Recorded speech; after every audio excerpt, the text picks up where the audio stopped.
this goes back to what I've always said, and I'll always say it, there's nothing personal about the web. You'll only put on the web what you want the world to know. And if you don't, they'll find it. Well, you know, unfortunately, that's where we're at. Information, it's sort of like if you remember the book 1984, Big Brother is Watching You. We are slowly approaching that idea with the World Wide Web.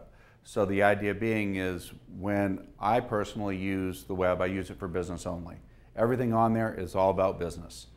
And therefore I'm not as worried about what I'm seeing. However, I do monitor and look at how people are posting and what they're posting, because that gives me an idea on the direction of the folks that I'm befriending. So I always want to be conscious of that, whether how they write a statement or whether they swear a lot. Maybe they're talking about getting drunk all the time. These are all things that come into play here.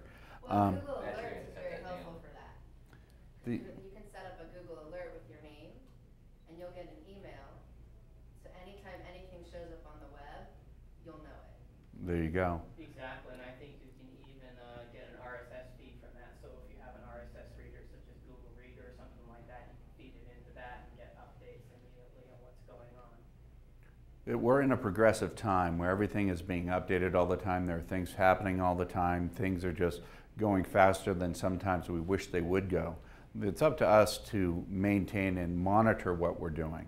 If you're entering the world of social media, whether it be LinkedIn or others, you have to be conscious of what's happening all the time. There is people, 10 years ago we weren't talking about identity theft. Today it's like people are getting sued. People are, that's just what it is.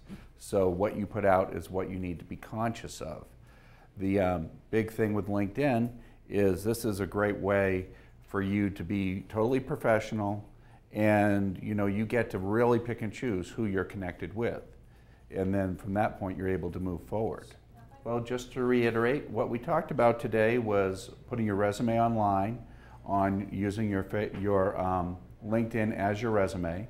Talked about recommending between you folks, recommending people you know and people recommending you, which is always a great idea. Face-to-face, asking the person up front, do they have a LinkedIn account and that you would like to link with them, and vice versa. Plus, when you link with them, sending a little message saying, I met you here. Getting involved with groups and being active in those groups so you can share information that way. Matt, what are some of the topics that you brought up? Managing your own group. If you find that there's a group in a certain niche that you can help with, that makes you very visible. Taking advantage of the questions feature to show your expertise, and using Twitter and other applications available that integrate with LinkedIn to make it easier to use and give you additional benefits, such as showing your profile along with your resume. Well, folks, just so you know, we don't have all the answers, but we know how to get to them. Thanks for coming out today to dangerousevents.com, social media. Today we talked about LinkedIn. Next month we're going to talk about Foursquare, and it's all about your phone, baby. Thanks.